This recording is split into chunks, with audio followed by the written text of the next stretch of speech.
वट सावित्री व्रत कथा।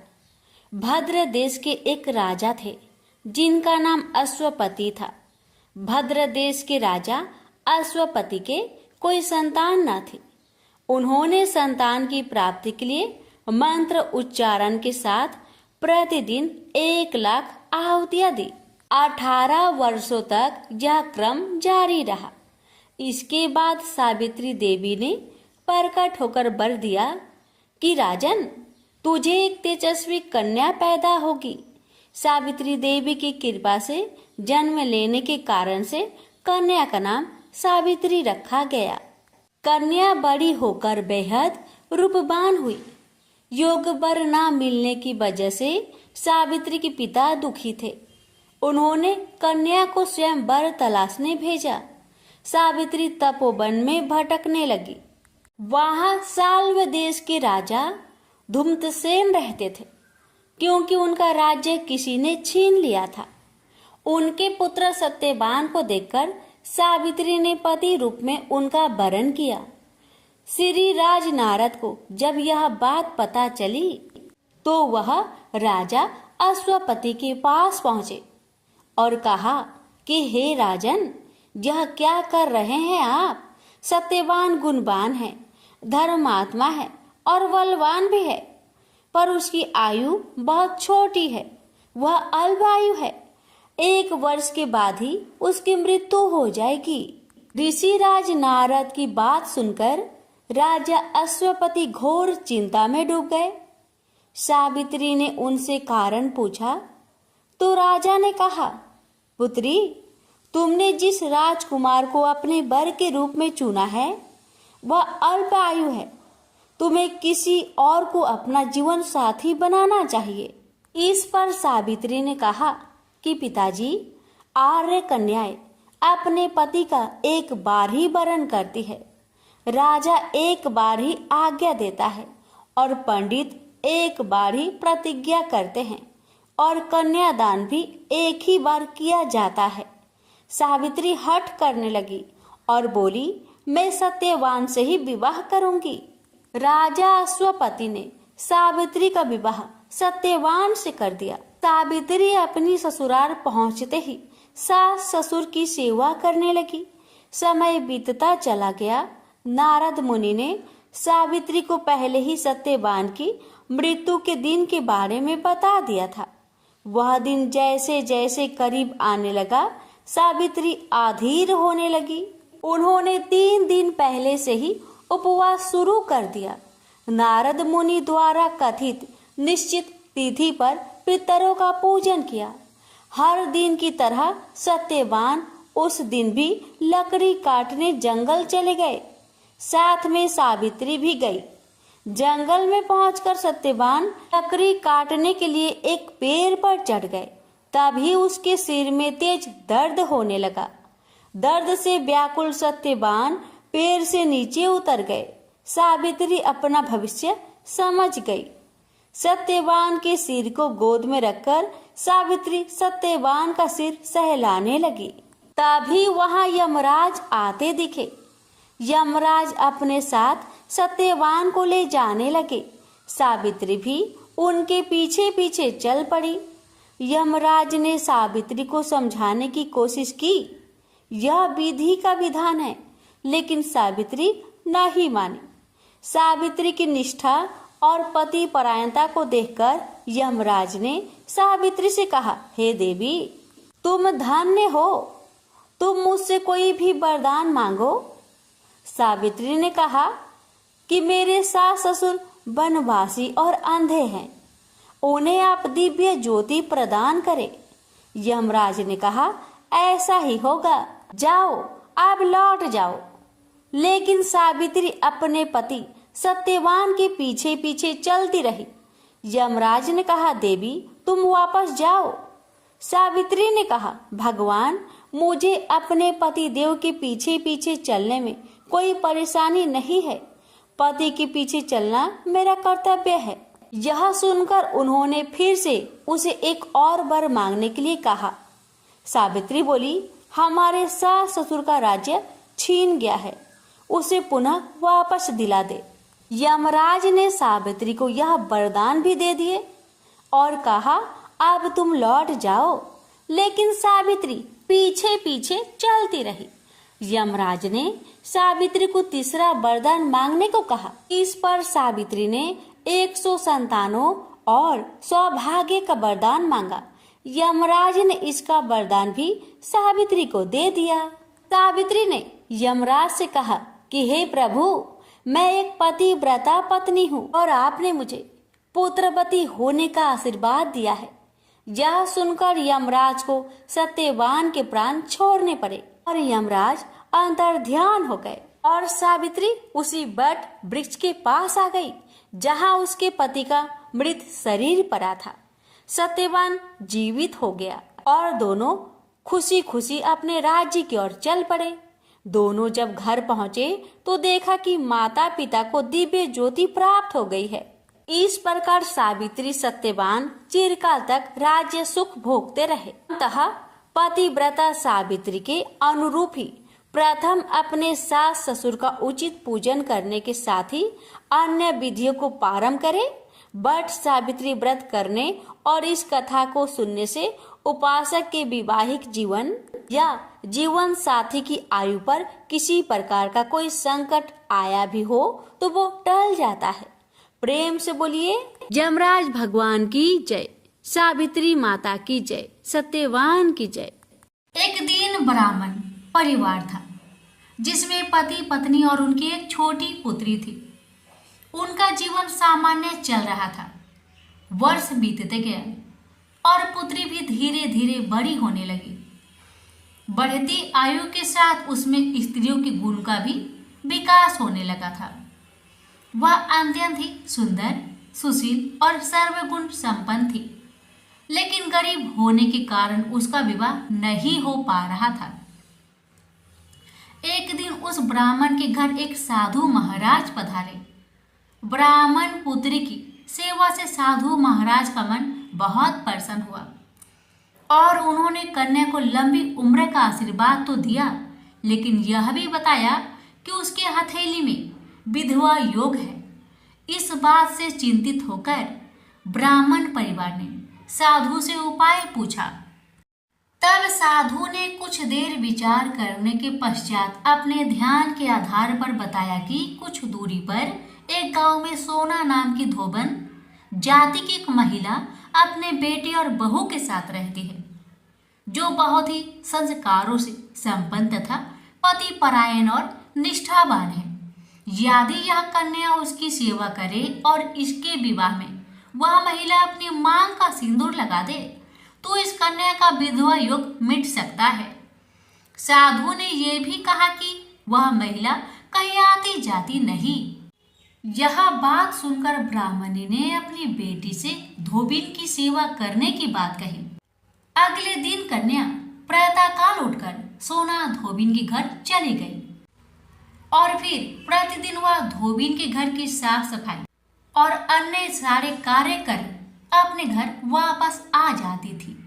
एक दिन सोना धोबिन अपने बहू से पूछती है कि तुम तो सवेरे उठकर सारे काम कर लेती हो और पता भी नहीं चलता। तब बहू ने कहा, माँ जी, मैंने तो सोचा कि आप ही प्रातः उठकर सारे काम खुद ही खत्म कर लेती हैं। मैं तो देर से उठती हूँ। इसके बाद दोनों सास बहू निगरानी करने लगी कि कौन है जो सवेरे ही घर का सारा काम करके चला जाता है। कई दिनों बाद धोबिन ने देखा कि एक कन्या प्रातः घर में आती है और सारे काम करने के बाद चली जाती है। जब वह जाने लगती तो सोना धोबिन उसके पैरों में गिर पड़ी और पूछने लगी कि वह कौन है जो इस प्रकार छुपकर उसके घर में काम करती है। तब कन्या ने साधु द्वारा कही गई सारी बात बताई। सोना धोबिन पति परायण थी, उसमें तेज था, इसलिए वह इस बात के लिए मान गई। सोना धोबिन के पति थोड़े अस्वस्थ थे, इसलिए उसने अपनी बहू से अपने लौट आने तक घर पर ही रहने को कहा। सोना धोबिन ने जैसे ही अपनी मांग का सिंदूर उस कन्या की मांग में लगाया, उसके पति की मृत्यु हो गई। थोड़े समय बाद उसे इस बात का पता चला। वह घर से निर्जल ही चल थी, यह सोचकर कि रास्ते में कहीं पीपल का पेड़ मिलेगा तो उसे भौरी देकर उसकी परिक्रमा करने के बाद ही जल ग्रहण करेगी। उस दिन अमावस्या थी। ब्राह्मण के घर मिले पुए पकवान की जगह उसने ईंट के टुकड़े से 108 बार भौरी देकर पीपल के पेड़ की 108 बार परिक्रमा की और उसके बाद जल ग्रहण किया। ऐसा करते ही उसका पति वापस जीवित हो गया। इसलिए माना जाता है कि इस दिन व्रत और आदि करने से पुण्य फल की प्राप्ति होती है। तुलसी से जुड़ी एक कथा बहुत प्रचलित है। श्रीमद् देवी भागवत पुराण में इनके अवतरण की दिव्य लीला कथा भी बनाई गई है। एक बार शिव ने अपने तेज को समुद्र में फेंक दिया था। उससे एक महातेजस्वी बालक ने जन्म लिया।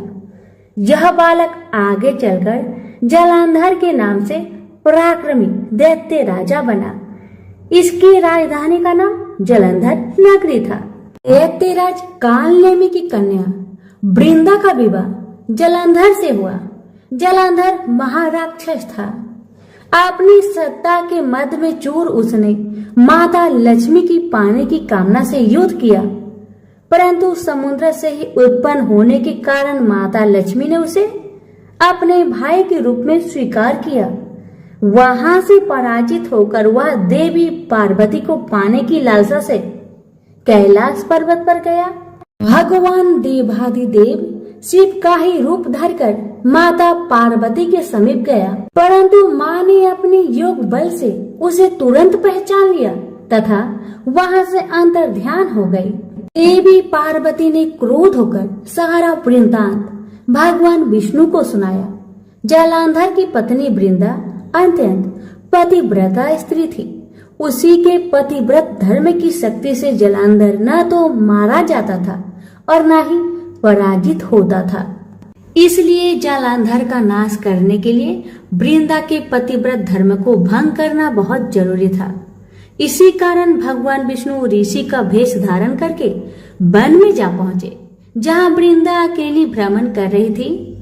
भगवान के साथ दो मायावी राक्षस भी थे, जिन्हें देखकर वृंदा भयभीत हो गई। ऋषि ने वृंदा के सामने पल में दोनों को भस्म कर दिया। उनकी शक्ति देखकर वृंदा ने कैलाश पर्वत पर महादेव के साथ युद्ध कर रहे अपने पति जलंधर के बारे में पूछा। ऋषि ने अपने माया जाल से दो बानर प्रकट किए। एक बानर के हाथ में जलंधर का सिर था तथा दूसरे के हाथ में धड़।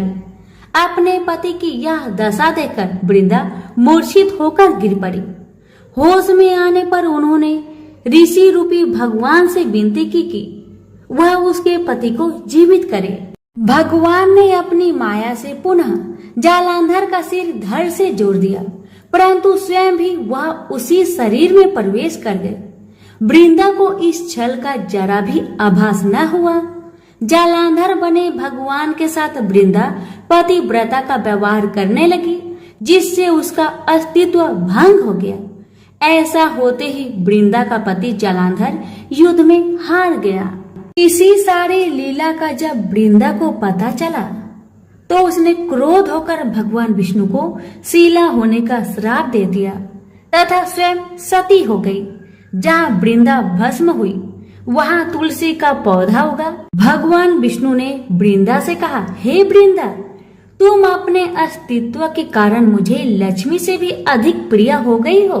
अब तुम तुलसी के रूप में सदा मेरे साथ रहोगी। जो मनुष्य भी मेरे शालिग्राम रूप के साथ तुलसी का विवाह करेगा उसे इस लोक और परलोक में विपुल यश प्राप्त होगा। जिस घर में तुलसी होती है वहाँ यम के दूत भी असमय नहीं जा सकते। गंगा व नर्मदा के जल में स्नान तथा तुलसी का पूजन बराबर माना जाता है। चाहे मनुष्य कितना भी पापी क्यों न हो, मृत्यु के समय जिसके प्राण मंजरी रहित तुलसी और गंगा जल मुख में रखकर निकल जाते हैं, वह पापों से मुक्त होकर बैकुंठ धाम को प्राप्त होता है। जो मनुष्य तुलसी व आंवलों की छाया में अपने पितरों का श्राद्ध करता है उसके पितर मोक्ष को प्राप्त हो जाते हैं। उसी दैत्य जालंधर की यह भूमि जालंधर नाम से विख्यात है। सती वृंदा का मंदिर मोहल्ला कोट किशनचंद में स्थित है। कहते हैं इस स्थान पर एक प्राचीन गुफा थी जो सीधी हरिद्वार तक जाती थी। सच्चे मन से 40 दिन तक सती वृंदा देवी के मंदिर में पूजा करने से सभी मनोरथ पूर्ण होते हैं। तो प्रेम से बोलिए तुलसी मैया की जय। गणेश जी की कहानी। एक गांव में माँ बेटी रहती थी। एक दिन वह अपनी माँ से कहने लगी कि गांव के सब लोग गणेश मेला देखने जा रहे हैं, मैं भी मेला देखने जाऊंगी। माँ ने कहा कि वहाँ बहुत भीड़ होगी, कहीं गिर जाओगी तो चोट लगेगी। लड़की ने माँ की बात न सुनी और मेला देखने चल पड़ी। माँ ने जाने से पहले बेटी को 2 लड्डू दिए और 1 घंटी में पानी दिया। माँ ने कहा कि 1 लड्डू तो गणेश जी को खिला देना और थोड़ा पानी पिला देना, दूसरा लड्डू तुम खा लेना और बचा पानी भी पी लेना। लड़की मेले में चली गई। मेला खत्म होने पर सभी गांव वाले वापस आ गए, लेकिन लड़की नहीं आई। लड़की मेले में गणेश जी के पास बैठ गई और कहने लगी कि 1 लड्डू और पानी गणेश जी तुम्हारे लिए और 1 लड्डू और बाकी बचा पानी मेरे लिए। इस तरह कहते कहते सारी रात बीत गई। गणेश जी ये देखकर सोचने लगे कि अगर मैंने 1 लड्डू और पानी नहीं पिया तो यह अपने घर नहीं जाएगी। यह सोचकर गणेश जी एक लड़के के भेष में आए और उससे 1 लड्डू लेकर खा लिया और साथ ही थोड़ा पानी भी पी लिया। फिर वह कहने लगे कि मांगो, तुम क्या मांगती हो।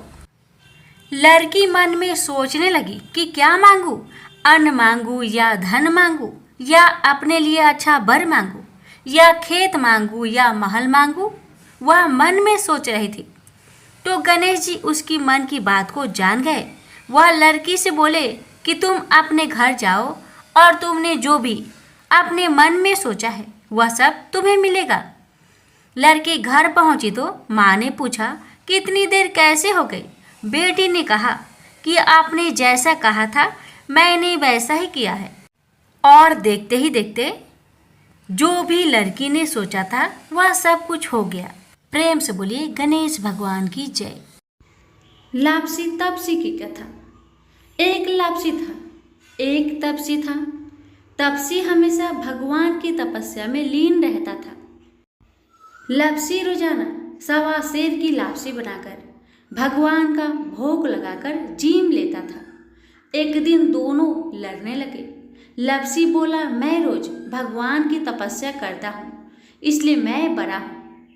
लापसी बोला कि मैं रोज भगवान को 1.25 सेर लापसी का भोग लगाता हूँ इसलिए मैं बड़ा हूँ।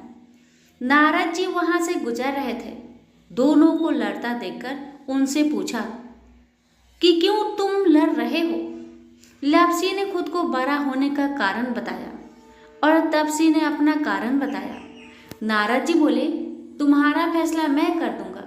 दूसरे दिन लापसी और तपसी नहाकर अपनी रोज की भक्ति करने आए तो नारद जी ने छुपकर 1.25 करोड़ की एक अंगूठी उन दोनों के आगे रख दी।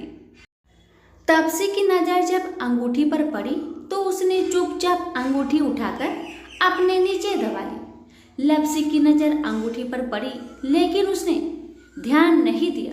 भगवान को भोग लगाकर लापसी खाने लगा। नारद जी सामने आए तो दोनों ने पूछा कि कौन बड़ा। तो नारद जी ने तपसी को खड़ा होने को कहा। वो खड़ा हुआ तो उसके नीचे दबी अंगूठी दिखाई पड़ी। नारद जी ने तपसी से कहा, तपस्या करने के बाद भी तुम्हारी चोरी करने की आदत नहीं गई इसलिए लापसी बड़ा है और तुम्हें तुम्हारी तपस्या का कोई भी फल नहीं मिलेगा। तपसी शर्मिंदा होकर माफी मांगने लगा।